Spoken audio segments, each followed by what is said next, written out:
एशियाई तरक्याती बैंक ने पाकिस्तान को $1 अरब की इजाफी फाइनेंसिंग मिलने की नवीद सुना दी। सालाना रिपोर्ट जारी। पाकिस्तान में बुनियादी खिदमात तरक्याती मंसूबों पर सरमायाकारी महदूद करार। सोलर सार्फिन के लिए अच्छी खबर। मुल्क में ग्रिड की सतह पर बैटरी स्टोरेज की तैयारियां। 2 तजर्बाती मंसूबों का PC1 तैयार किया जा रहा है। वजीर आजम को इजलास में ब्रीफिंग।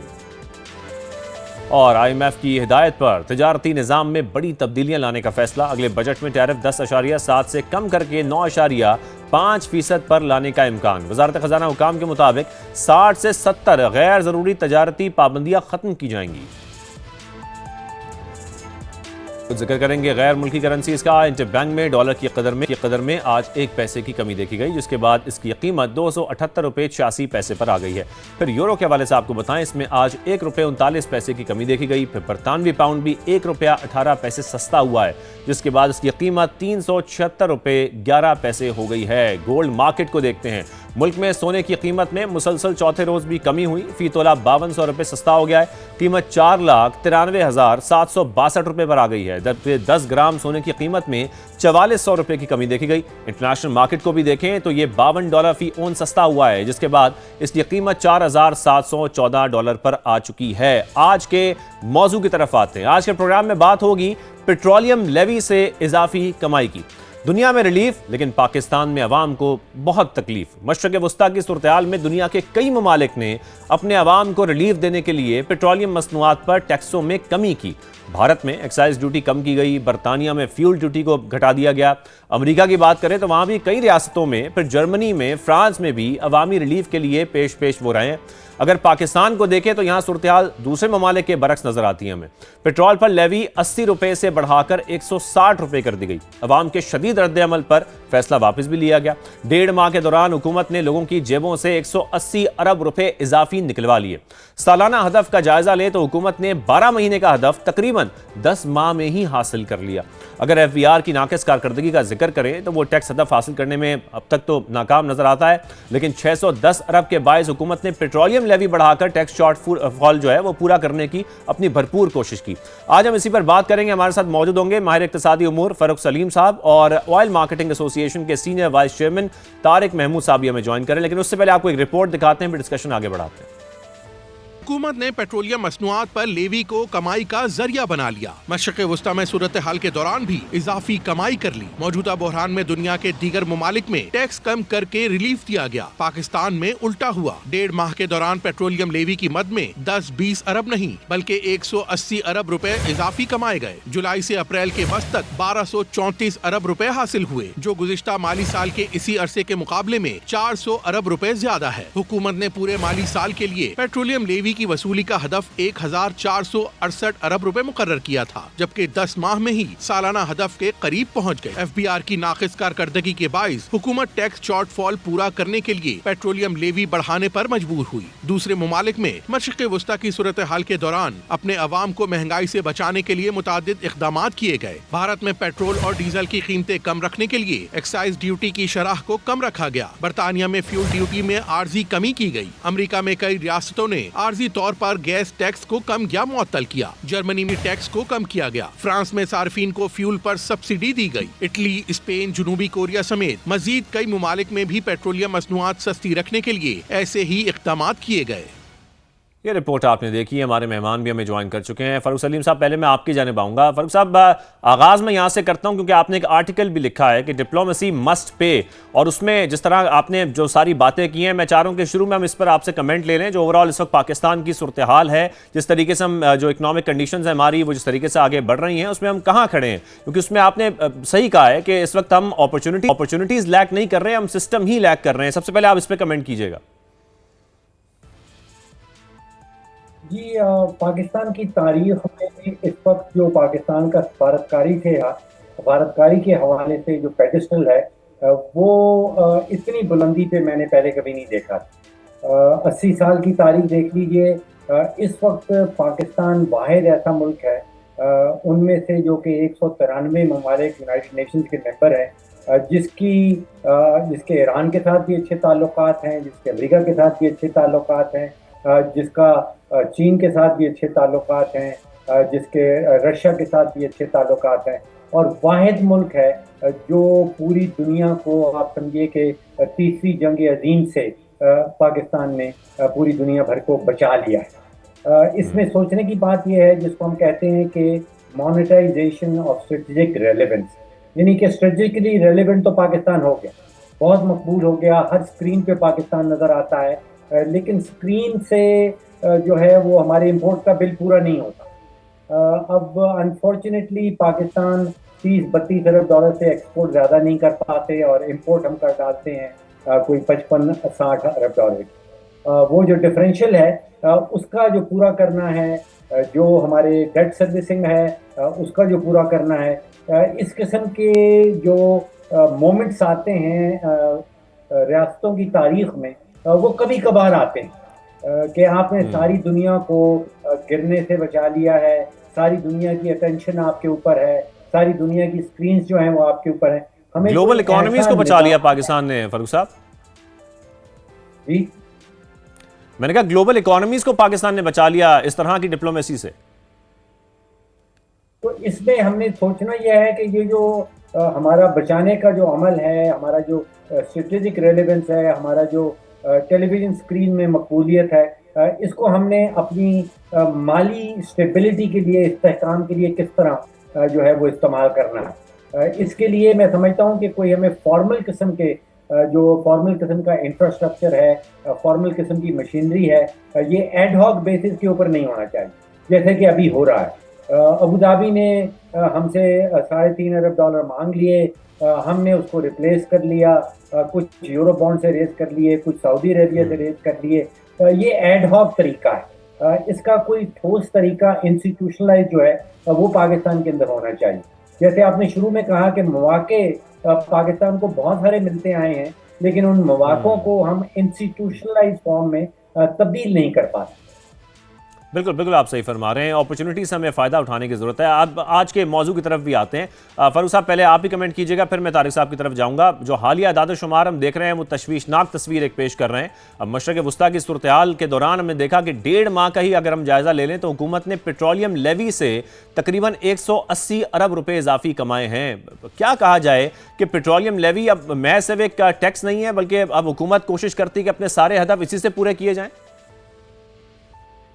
देखिए, मैं समझता हूँ कि ये इस प्रॉब्लम की जो सही डायग्नोसिस है वो करना ज़रूरी है। टैक्स के ऊपर या टैक्स की मशीनरी के ऊपर फ़ौरन से सारे इल्ज़ाम डाल दिए जाते हैं और कहा यह जाता है कि क्योंकि टैक्स के हद पूरे नहीं हो रहे, इसलिए हुकूमत को जो है वो पेट्रोलियम लेवी से जो आसान तरीन टैक्स है इकट्ठा करना वो वहाँ पे मुंतकिल कर दिया जाता है। अगर हक़ाइक़ देखे जाएँ तो आज से कोई 10-12 साल पहले जो हुकूमत का हद था टैक्स के हवाले से वो 2000 अरब का था। अब 12 साल पुराना बजट निकाल के देख लीजिए, आज वो हद जो है वो कहीं 2000 से 14,000 अरब पे पहुंच गया है और 14,000 अरब हमें हुकूमत खुद से बताती है कि टैक्स की मद में हुकूमत के खजाने में पिछले साल जमा हो गया। तो टैक्स तो बहुत तेजी से उसकी कलेक्शन जो है हकीकतन वो हुई है। हम 10-12 सालों में 2000 अरब टैक्स से कहीं 14,000 अरब से भी ज़्यादा टैक्स इकट्ठा कर रहे हैं। यहाँ पे मसला मैं समझता हूँ कि हुकूमती नुकसानात का है।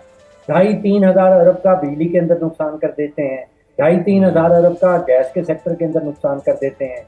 PIA प्राइवेटाइज कर दी गई है, लेकिन 20-25 साल में कोई 800 से 900 अरब रुपए का नुकसान PIA में कर दिया गया था। इसी तरह एक अदारा पाल रखा है पैस्को के नाम से, उसमें गंदम की खरीदारी की जाती है, उसमें कोई 900 अरब की लाइबिलिटीज ऑलरेडी करंट जो है वो खड़ी हैं। इसके अलावा कोई 110 स्टेट ओन एंटरप्राइजेज हुकूमत पाकिस्तान चलाती है, उसमें 5 से 6 हज़ार अरब का नुकसान करती है। तो ये सारे नुकसानात पूरे करने के लिए हुकूमत को इजाफी जो है वो वसाइल चाहिए होते हैं, और वो मैं समझता हूँ कि आसान तरीन वसाइल जो है वो पेट्रोल के ऊपर टैक्स लगा दिया जाता है।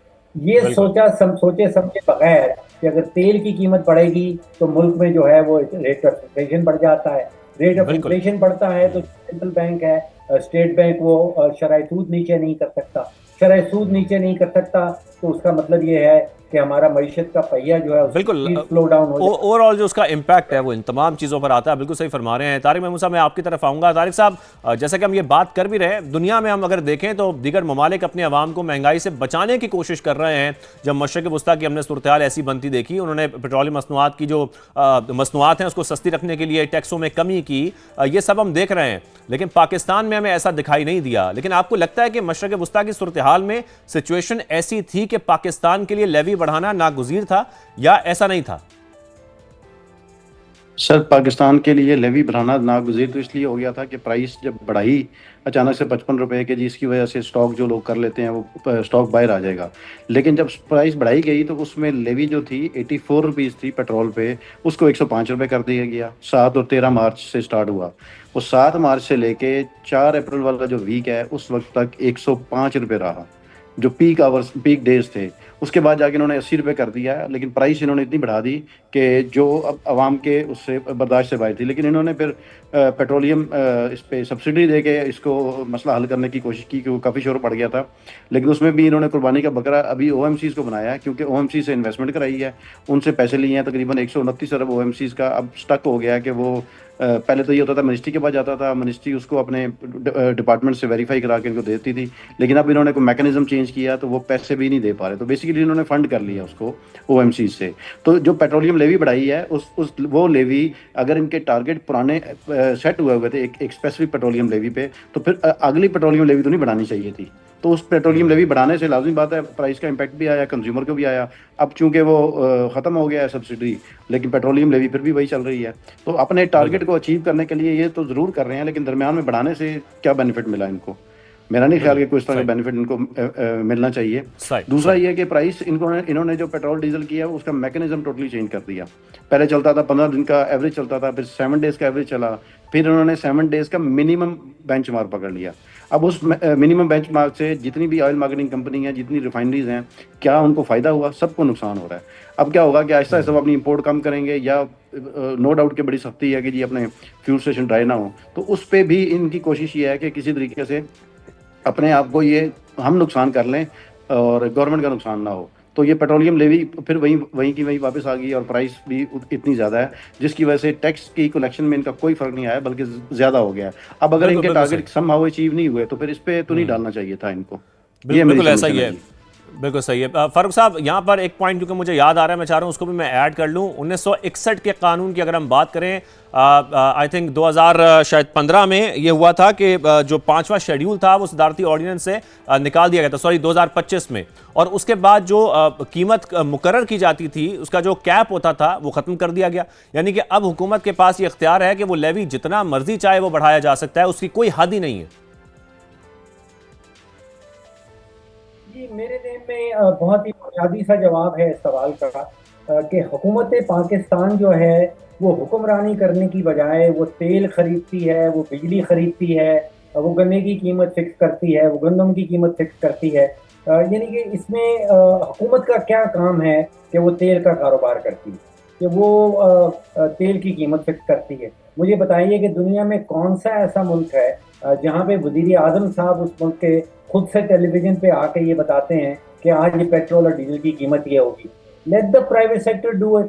जहाँ पे भी हुकूमत की मुदाखलत शुरू होती है, उस सेक्टर की आप सोचिए कि तबाही शुरू हो जाती है। हमारे यहाँ पाकिस्तान में हुकूमत का काम ये भी है कि उसने गन्ने की कीमत फिक्स करनी है, उसने कोटा बताना है, उसने ये भी बताना है कि कौन शुगर मिल लगा सकता है, कौन नहीं लगा सकता। हुकूमत पाकिस्तान ने पूरे मुल्क में जितनी बिजली बनती है पहले उसको खरीदती है, फिर वो वही बिजली खरीदी हुई बेची जाती है, और इस खरीदो फरोख्त में कोई 700-800 अरब रुपए का नुकसान कर लेती है। तेल का काम भी आप देख लीजिए, हुकूमत पाकिस्तान की जिम्मेदारी नहीं होनी चाहिए कि वो कितना तेल उसको इम्पोर्ट करना है, उसकी कीमत क्या रखनी है। Let the private sector compete and let the private sector decide. जितने पेट्रोल पंप हैं हर एक अपनी अपनी कीमत खुद से लगाए, और जो सारिफ है वो खुद से देख के कि उसने किस पेट्रोल पंप के पास जाके पेट्रोल भराना है। दुनिया भर में ये काम होता है। हमारे यहाँ एक फिक्स प्राइस है, कराची से लेके पूरे मुल्क में एक फिक्स प्राइस रखी है। उसमें उसके अंदर एक और नया स्कैंडल शुरू हो जाता है कि जो लॉजिस्टिक्स हैं, जो ट्रांसपोर्टेशन की फैसिलिटीज हायर की जाती हैं, उसका क्या करना है। ये हुकूमत का काम हुक्मरानी करना है, उसका काम कारोबार करना नहीं है। तारिक साहब, मैं आपकी तरफ आऊँगा। जो सूरत हाल इस वक्त मशरक़ वस्ता की हम देख रहे हैं, दिन ब दिन वो बदलती जा रही है। डेली बेसिस पे हम देखते हैं मुख्तलिफ स्टेटमेंट सामने आती हैं। सप्लाई यकीनी तौर पर अभी भी तेल की मुतासिर है। आप क्या सूरत हाल बनती देख रहे हैं इस वक्त? तेल की सूरत हाल मुतासिर तो नहीं है, लेकिन आ रहा है। प्रॉब्लम यह है कि जहां हमारा प्रीमियम होता था पेट्रोल या डीजल का $4 से $5, वो आजकल $48 हो गया हुआ है। वो प्राइस बहुत हाई पे लेना पड़ रहा है। वही बात आती है, जब शॉर्टेज होती है तो जितना मर्जी महंगा प्रोडक्ट ले लें, हर बंदा अपने हिसाब से ये तो नहीं कहना चाहिए ब्लैकमेल करता है, अपने अपने हिसाब से प्राइस करता है। कार्गो का रेट भी ज़्यादा है, जो प्रोडक्ट बेच रहे हैं वो भी बड़ा हाई रेट ले रहे हैं। मुझे समझ नहीं आ रही कि ये $48 या $50 अब थोड़ा सा नीचे आएगा, लाजमी बात है, लेकिन इसको टाइम लगेगा। लेकिन इतनी हाई प्राइस पे हम आवाम को इतनी हाई प्राइस पे प्रोडक्ट दे रहे हैं, तो इसका मतलब हमारे कंज्यूमर को कोई फ़ायदा नहीं हो रहा। बड़ा महंगा प्रोडक्ट लेना पड़ रहा है, ये एक इशू है। बाकी हमारी रिफाइनरियाँ अच्छा प्रोड्यूस कर रही हैं, टाइमली प्रोड्यूस कर रही हैं। क्रूड ऑयल हमारा अरेंज्ड है। मिनिस्ट्री ने बहुत एफर्ट की है, मतलब कि जो लास्ट मंथ गुजरा उसमें इन्होंने दिन रात, मतलब एक दिन में 8-8, 9-9 मीटिंग्स हो रही थी कि कौन सा जहाज कहाँ पहुंचा, वो कितना डिकेंट हो गया, कितना फिनिश हो गया। तो इसमें इनकी काफ़ी अच्छी एफर्ट है। सिर्फ मैं एक स्ट्रेटजिक रिजर्व के बारे में बात करना चाहूँगा, जो लास्ट टाइम मुझे मौका नहीं मिला करने का। स्ट्रेटजिक रिजर्व जो है वो ऑयल मार्केटिंग कंपनी को ये इंस्ट्रक्शन दी जाती है कि आप 21 डेज़ का रखें। जब पीछे से प्रोडक्ट नहीं मिलेगा, टाइट मिलेगा, या जिस तरह कल अटक रिफाइनरी के CEO साहब ने कहा कि अब हमारे पास वहाँ पर लॉकडाउन है तो उसकी प्रोडक्शन में स्लो आ रहा है। तो स्ट्रेटजी रिजर्व पूरी दुनिया में मुल्कों की अपनी जिम्मेदारी भी होती है, गवर्नमेंट की अपनी जिम्मेदारी होती है कि वो भी 2-4 लाख टन रख रहे हैं। हमारी जो महीने की कंजम्पशन है वो तकरीबन 6 से 7 लाख टन है। अगर हमारी गवर्नमेंट भी 6-7 लाख टन मुख्तलिफ रिजर्वाइज में रख ले तो हमारा जो स्टॉक है वो 60 डेज पर चला जाएगा, 30 डेज की जगह या 20 की 60। यानी कि तारिक साहब, आप ये कह रहे हैं कि एटलीस्ट हमारे पास जो स्ट्रेटेजिक रिजर्व्स हैं वो 60 दिन के कम से कम होने चाहिए। 60 दिन होना चाहिए, लेकिन उसमें गवर्नमेंट खुद अपना भी स्ट्रेटेजिक रिजर्व रखे। हमारे पास पाकिस्तान में जो स्टोरेज पहले नहीं था, जो 1947 से लेके अभी तक पिछले 2000 फर्ज करें 10 तक जो बनाए थे, 2010 से ऑनवर्ड जो नई कंपनियां आई हैं, जो इमर्जिंग कंपनीज आई हैं, उन्होंने 1.2 मिलियन टन का स्टोरेज नया डेवलप किया है, जो पाकिस्तान में मुख्तलिफ जगहों पर डेवलप हुआ है, जो स्ट्रेटेजिक। लेकिन उसमें प्रोडक्ट इतनी महंगी हो गई है कि वो अब कंपनियां जितनी रख सकती हैं अपने लिए तो रख लेती हैं, लेकिन गवर्नमेंट को खुद भी सोचना चाहिए कि अपने पैसों से भी अपना स्ट्रेटेजी खुद डेवलप करें। ठीक है। और जैसा कि अब ज़ाहिर हम इस पूरी सूरत को समझने की कोशिश भी कर रहे हैं। इस वक्त पेट्रोलियम मसनूआत की हम सूरत देखें, जो इस वक्त मुल्क में सूरत है, उसमें जैसा कि आप कह भी रहे हैं कि इस वक्त कोई ऐसा हमें किसी किस्म के जो है वो शॉर्टफॉल का सामना नहीं है। हमारे मुल्क में इस वक्त जो तरसील है वो भी पूरी पहुँच रही है, जो डिमांड है वो भी पूरी हो रही है। सप्लाई के किसी किस्म के कोई इशूज़ नहीं है इस वक्त। जी बिल्कुल बिल्कुल, very well managed by ministry of petroleum, OGRA and everyone. वो कहते हैं ना, जब आपस की लड़ाइयाँ होती हैं वो तो बयान नहीं करनी चाहिए, लेकिन जब कलेक्टिव एफर्ट है तो that was very good by the oil marketing companies, by the refineries, by the ministry of petroleum and OGRA. Everyone did बड़ी अच्छी, बड़ा अच्छा काम किया उन्होंने।